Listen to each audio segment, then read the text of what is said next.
నమస్తే వి మీడియాకి స్వాగతం. బులెటిన్ల ముందుగా హెడ్లైన్స్. ప్రపంచ స్థాయి ఎక్స్పీరియం పార్క్ ను ప్రారంభించిన సీఎం రేవంత్ రెడ్డి.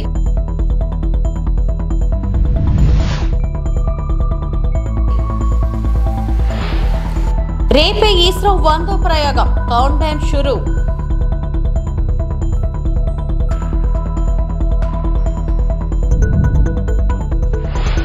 చంద్రబాబు ప్రజాద్రోహం చేస్తున్నారు, ఓమన కరుణాకర్ రెడ్డి.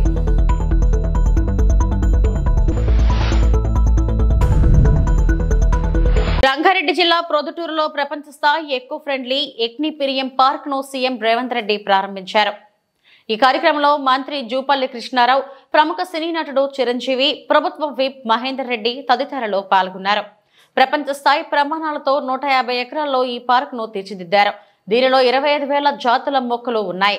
85 దేశాల నుంచి దిగుమతి చేసుకున్న అరుదైన వృక్షాలు, చెట్లు ఉన్నాయి. ఎక్స్పీరియం పార్క్ లో 1,00,000 నుంచి 3.5 కోట్ల విలువ చేసే అరుదైన వృక్షాలను అందుబాటులో ఉంచారు. ఇప్పటికే పలు వృక్షాలను సినీ, రాజకీయ, వ్యాపార ప్రముఖులు కొనుగోలు చేశారు. రామ్దేవ్ 6.5 పాటు శ్రమించి ఎక్స్పీరియం ను తీర్చిదిద్దారు. దీనిలో వివిధ ఆకృతుల్లో రాక్ గార్డెన్ ను సిద్ధం చేశారు. 1,500 మంది కూర్చునేలా ఎంపీ థియేటర్ ను ఏర్పాటు చేశారు. 150 కోట్ల విలువైన మొక్కలు, చెట్లు, వృక్షాలు కలిగిన ఏకైక పర్యాటక ప్రాంతంగా ఇది నిలిచింది.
భారత అంతరిక్ష పరిశోధన సంస్థ ఇస్రో మరో రాకెట్ ప్రయోగానికి సర్వం సిద్ధం చేసింది.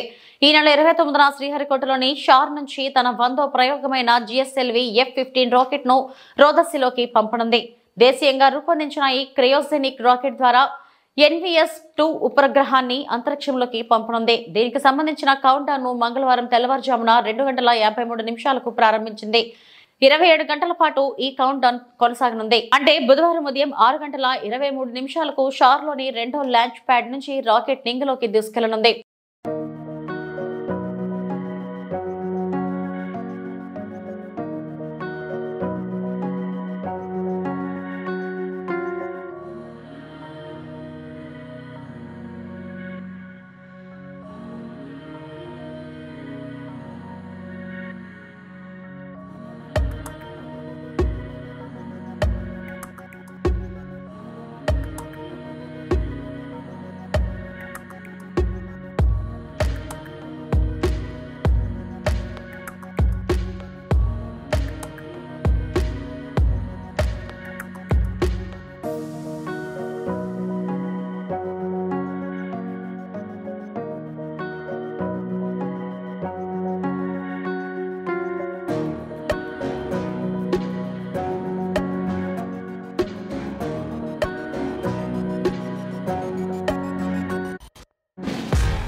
అధికారంలోకి రాకముందు అనేక మాటలు చెప్పి సూపర్ 6 అంటూ హామీలిచ్చి నేడు రాష్ట్ర ఆర్థిక పరిస్థితి బాగోలేదని ప్రజాద్రోహానికి పాల్పడుతున్నారని వైసీపీ ఉమ్మడి చిత్తూరు జిల్లా అధ్యక్షుడు భూమన కరుణాకర్ రెడ్డి ఆరోపించారు.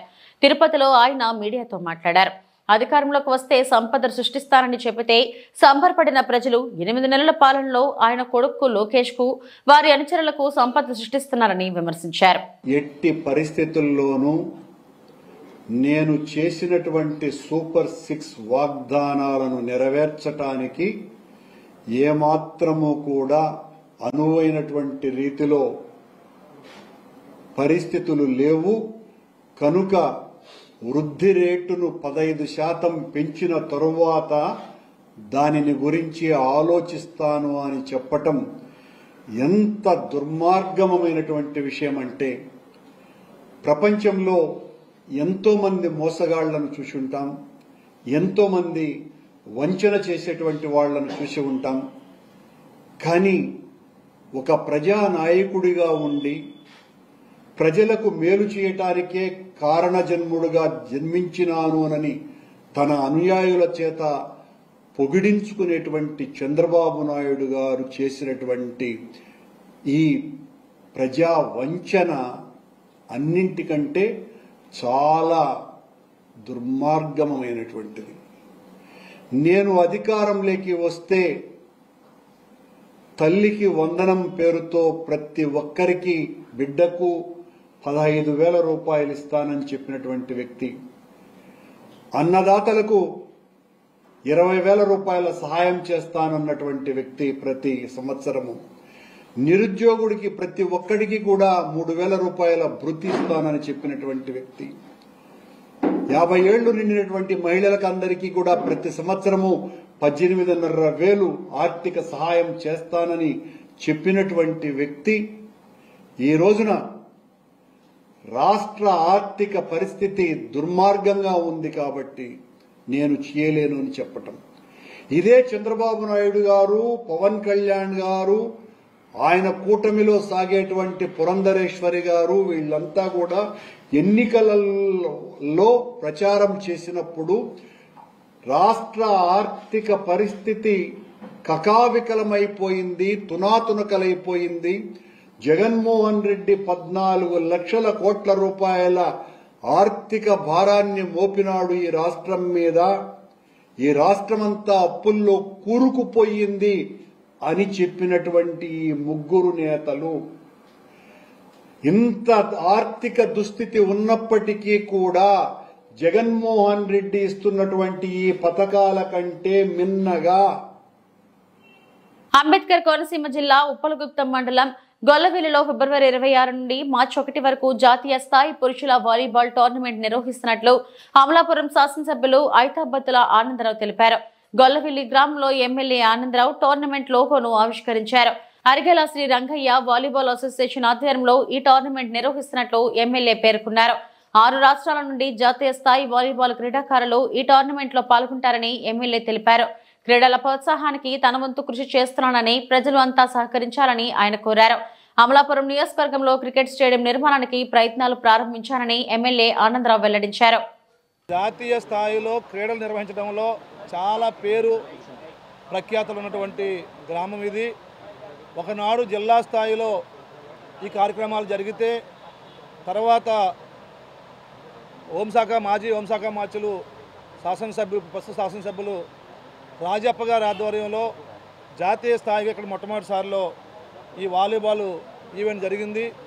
తర్వాత వైసీపీ ప్రభుత్వం తర్వాత 5 ఏళ్ళు గ్యాప్ తర్వాత మళ్ళీ ఇప్పుడు కూటమి వచ్చిన తర్వాత మళ్ళీ ఆగిపోయినటువంటి కార్యక్రమాన్ని తిరిగి నిర్వహించాలని దేశవంశెట్టి లక్ష్మీనారాయణ గారు, అరిగెల నానాజీ గారు ముందుకొచ్చి గ్రామస్తులందరూ అనుకుని ఈరోజు మరో గొప్ప కార్యక్రమాన్ని తిరిగి మళ్ళీ ప్రారంభిస్తున్నందుకు వారిని అభినందిస్తూ, ఏదైతే ఈరోజు శ్రీ అరిగెల శ్రీరంగయ్య గారు పేరు మీద వారి మెమోరియల్ ట్రస్ట్ మీద జాతీయ స్థాయి మెన్ వాలీబాల్ నిర్వహిస్తూ 6 రాష్ట్రాల నుంచి 6 టీములు వచ్చి డే అండ్ నైట్ మ్యాచ్లు ఆడి 4 రోజుల పాటు ఈ కోనసీమ ప్రాంత ప్రజలందరినీ అలరించబోతున్నారు.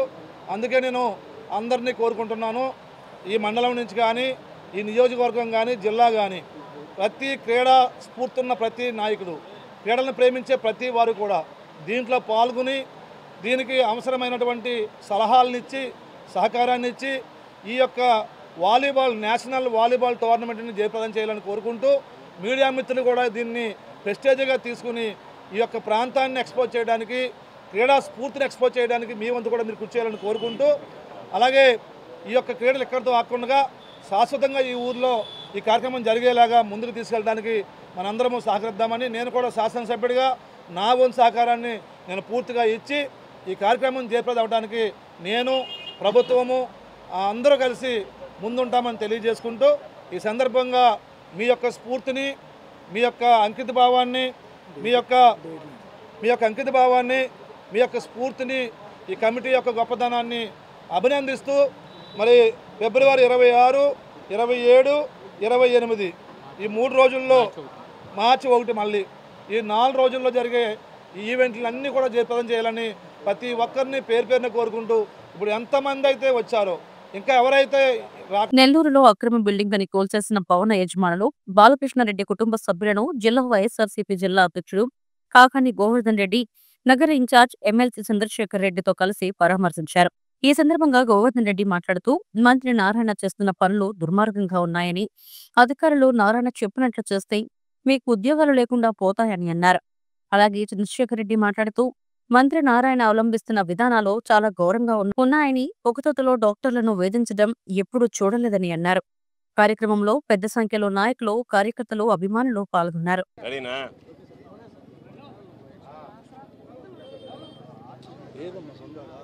కూటమి ప్రభుత్వం అధికారంలోకి వచ్చిన తర్వాత విధ్వంసకరమైనటువంటి పరిపాలనకు శ్రీకారం చుట్టి ప్రతినిత్యం వైఎస్ఆర్ కాంగ్రెస్ పార్టీ శ్రేణుల మీద దాడులు, దమనకాండ కొనసాగించేటువంటి నేపథ్యంలో దానికి పరాకాష్ఠగా ఈరోజు పాపం సోదరుడు బాలకృష్ణారెడ్డి ఉండేటువంటి ఇంటిని కూల్చివేయడం జరిగింది. వాళ్ళ తండ్రి పెద్దాయన సుబ్బారెడ్డి గారు 40 సంవత్సరాలుగా ఇక్కడ నివాసం ఉంటున్నాడు. ఇంటికి సంబంధించి 80 సంవత్సరాల డాక్యుమెంట్లు ఉన్నాయి, చేతులు మారాయి. ఈరోజు వాళ్ళ దాంట్లో ఉన్నటువంటి ఇంటిని పునర్నిర్మించుకున్నారు. పునర్నిర్మించుకుని కూడా దాదాపు 6-7 మాసాలుగా ఈ కార్యక్రమం కొనసాగింది. ఈరోజు చంద్రబాబు నాయుడు చెప్తున్నాడు, నేను సంపద సృష్టిస్తాను అని చెప్పి ఒక వ్యక్తి 6 కాలం కష్టపడి ఆ కుటుంబం ఒక ఇల్లు నిర్మించుకుంటే దాన్ని కూల్చివేస్తే ఇది నేషనల్ వేస్టేజ్ అవుతుందా, సంపద సృష్టి అవుతుందా అనేటువంటిది కూటమి ప్రభుత్వంలో ఉండేటువంటి పెద్దలు చంద్రబాబు నాయుడు చెప్పాల్సినటువంటి అవసరం ఉంది. కాబట్టి కక్ష సాధింపులకు పాల్పడతా ఒక పద్ధతి పాడు లేకుండా మా ఇష్టారాజ్యంగా వ్యవహరిస్తామని చెప్పి ఈరోజు ఈ ప్రాంతానికి సంబంధించి మున్సిపల్ శాఖ మంత్రిగా ఉన్నటువంటి నారాయణ గారు, నోడా చైర్మన్గా ఉన్నటువంటి కోటమిరెడ్డి శ్రీనివాసరెడ్డి గారు మా ఇష్ట ప్రకారం మేము వ్యవహరిస్తాం, మాకు ఎవరు వ్యతిరేకంగా ఉంటే వాళ్ళు ఇల్లు కూల్చేస్తాం, మాకు అనుకూలంగా ఉన్నటువంటి వాళ్ళని వదిలేస్తాం అన్నట్టుగా ప్రవర్తించడం సరైనటువంటి పద్ధతి కాదు. కాబట్టి నారాయణ తెలుసుకోవాల్సింది, ఈరోజు పరిపాలన అంటే స్కూళ్ళు నడపడమో కాలేజీలు నడపడమో కాదు. ఈరోజు పరిపాలన అంటే ప్రజలందరి చేత ఈరోజు ఎవరైతే నీకు ఓట్లు వేశారో, ఎవరైతే నిన్ను శాసనసభ్యుడిగా గెలిపించారో, నువ్వు శాసనసభ్యుడిగా ఈ ప్రాంత ప్రజలు ఆశీస్సులు అందించబట్టి గెలిచి మంత్రి అయ్యావు. కాబట్టి అటువంటి నేపథ్యంలో నా ఇష్టారాజ్యంగా వ్యవహరిస్తానంటే ఈరోజు పాప రకరకాలైనటువంటి జీవోలు తెస్తున్నాడు నారాయణ. ఒక జీవో కూడా తీసుకురా, వైఎస్ఆర్ కాంగ్రెస్ పార్టీకి సంబంధించినటువంటి కొట్టేస్తాం, తెలుగుదేశం పార్టీ వాళ్ళు జోలికి పోమని చెప్పి జీవో తెస్తే అదేనా తెస్తే బాగుంటుంది తప్ప అవన్నీ పక్కన పెట్టి ఇదేమో మీ జాగీర్లాగా మీ ఇష్ట ప్రకారం మీకు ప్రజలు ఓట్లు వేసి గెలిపించింది మీకు ప్రజలకు సేవ చేయమని కానీ మిమ్మల్ని జాగీర్లాగా ఏలమని కాదు. కాబట్టి మీరు అనుకుంటున్నారేమో మా ఇష్ట ప్రకారం మేము ఏలతాం, మా ఇష్ట ప్రకారం మేము ఈరోజు చేస్తామని చెప్పి పాపం ఇది ఇప్పటికే న్యాయస్థానంలో ఉంది. న్యాయస్థానంలో ఒకసారి సమీక్షిస్తున్నప్పుడు దాన్ని న్యాయ పరిధిలో ఉన్నప్పుడు దీనికి సంబంధించినటువంటి దాంట్లో న్యాయస్థానాల పరిధిలో ఉన్నప్పుడు వాటన్నిటిని అతిక్రమించి ఈరోజు కోర్టును కూడా లెక్క చేయకుండా మీ ఇష్టారాజ్యంగా వచ్చి వాళ్ళని దౌర్జన్యంగా అక్కడి నుంచి తరలించి వాళ్ళ సామాన్. తిరుమల శ్రీ వెంకటేశ్వర స్వామి వారిని ఇస్రో శాస్త్రవేత్తలు దర్శించుకున్నారు. మంగళవారం ఉదయం వీఐపీ విరామ సమయంలో స్వామివారి సేవలో పాల్గొని మొక్కులు చెల్లించుకున్నారు. GSLV F-15 నమూనాను శ్రీవారి పాదాల చెంత ఉంచి ప్రత్యేక పూజలు నిర్వహించారు. దర్శనానంతరం రంగనాయకుల మండపంలో వేద పండితులు వేదాశీర్వచనం అందించగా ఆలయ అధికారులు స్వామివారి తీర్థ ప్రసాదాలు అందజేశారు.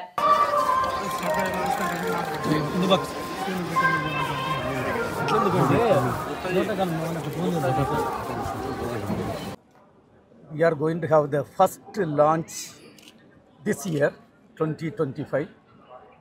GSLV F-15 vehicle is going to place the second generation, second navigation satellite, NVS-02, for the purpose of navigation in the geotransfer orbit. Also, I am extremely happy to inform that this is the 100th launch from Sriharikota. The first launch was the SLV-3 E1 launch in the year 1979. From that, we have come a long way. We have developed 6 generations of launch vehicles, and till now, we have accomplished 99 launch vehicle missions. And tomorrow morning, we are going to successfully accomplish the 100th launch vehicle mission from Sriharikota. Also, if you look at the satellites, 1975, we successfully launched the first satellite, Indian satellite Aryabhatta. From that, we have come a long way. We have developed a lot of technologies, a lot of satellites, and we are going to place the 131st satellite tomorrow in the orbit for both restricted and civilian usage. And this satellite has got our own indigenous atomic clock, and it is going to serve the common man of the country in a very big way. In addition to that, till today, we have successfully placed 433 satellites of other foreign countries in the orbit. Yeah, you all know the first satellite launch vehicle SLV-3 was having a liftoff mass of 17 tons, capable of placing 40 kg satellite in the low Earth orbit. And today, Honorable Prime Minister Modi ji has given approval for the next generation launcher capable of placing 30,000 kg in the low Earth orbit, and liftoff mass of this rocket is 1,000 tons. And today we are having 2 launch pads in Sriharikota, and using that launch pad, this rocket cannot be launched, and we are going to build a 3rd launch pad with a cost of something around 4,000 crore, capable of lifting off the next generation launcher. In addition to that, this also will be used for future missions, because Honorable Prime Minister has given direction to study taking man to moon and continuation of the Gaganyaan program. For those things also, with little augmentation, the 3rd launch pad will be useful. Also, the LVM-3 vehicle has got lot of demands, and in order to increase the frequency of launch, the 3rd launch pad will be useful, and the 3rd launch pad will be executed, realized in Sriharikota. Of course, Sriharikota director Mr. Rajarajan is with me, and he and his team, with the support of entire ISRO, is going to execute this 3rd launch pad within a 4 months time frame. Who are blessing us, also the press team who are here, you are also part of our successful development program. Thank you. Ambedkar Konaseema జిల్లా అల్లవరం మండలానికి చెందిన గుబ్బల రవి దంపతులు తమను రక్షించాలని ఫిర్యాదు చేశారు. జిల్లా SP కార్యాలయానికి చేరుకుని గ్రీవెన్స్ లో సమస్యను తెలియజేసిన గుబ్బల రవి అతని సతీమణి నన్ను వేధిస్తున్నారు, చంపవేయాలని చూస్తున్నారు, పోలీసు వారు మమ్మల్ని కాపాడాలని ఆ జంట విజ్ఞప్తి చేశారు. ఇటీవల సంక్రాంతి సందర్భంగా తలెత్తిన మనస్పర్ధలు ప్రాణం తీసే వరకు వెళ్లాయి. 4 వ్యక్తులు రవి ఇంటికి వెళ్లి చంపాలని చూసిన దృశ్యాలు సీసీటీవీలో రికార్డయ్యాయి.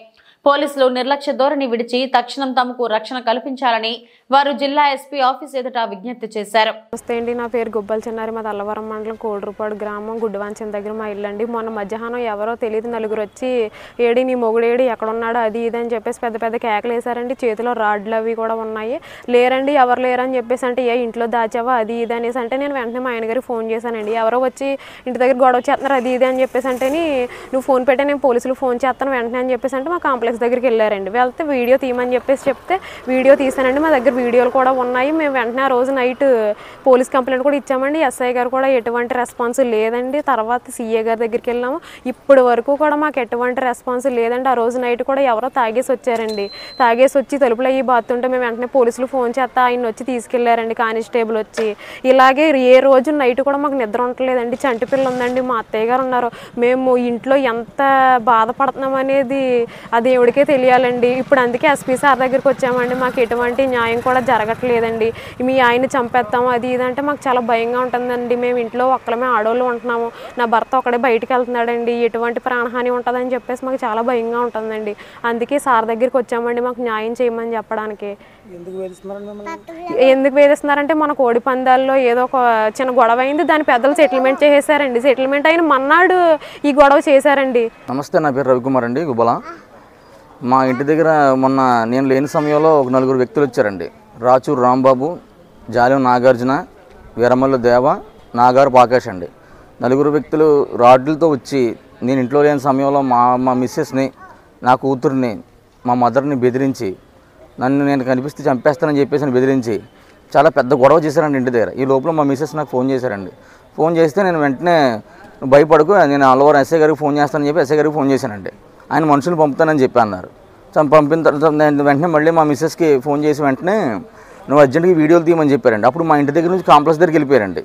కాంప్లెక్స్ దగ్గర నానా గొడవ అండి. చంపేస్తాను, నేను వచ్చేదాకా వెయిట్ చేద్దాం చెప్పి అక్కడ కూర్చొని మందు తాగడం చాలా గొడవ చేశారండి అక్కడ కూర్చొని. అసలు ఏమీ లేదు సార్, కోడి పందుల్లో ఏదో మాట అనుకున్నామండి. ఆ మన్నాడు అందరూ పెద్దలందరూ కూర్చున్నారు, పొజిషన్లో కూర్చోబెట్టారు. నన్ను తప్పు చెప్పమని చెప్పారు. ఓకే అని చెప్పి నేను క్షమాపణ చెప్పాను ఆయనకండి.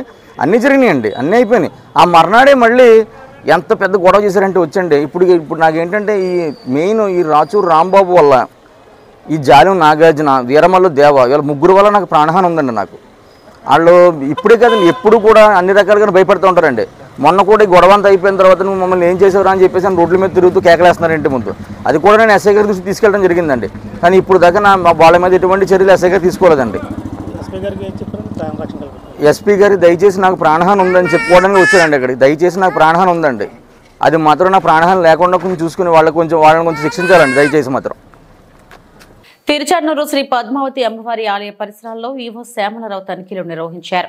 ఈవో మాట్లాడుతూ టీటీడీ విజన్ లో భాగంగా తిరుచానూరు ఆలయం పరిసరాలలో భక్తులలో మరింత భక్తిభావం, ఆహ్లాదాన్ని పెంచేందుకు ప్రణాళికలు సిద్ధం చేయాలని అధికారులను ఆదేశించారు.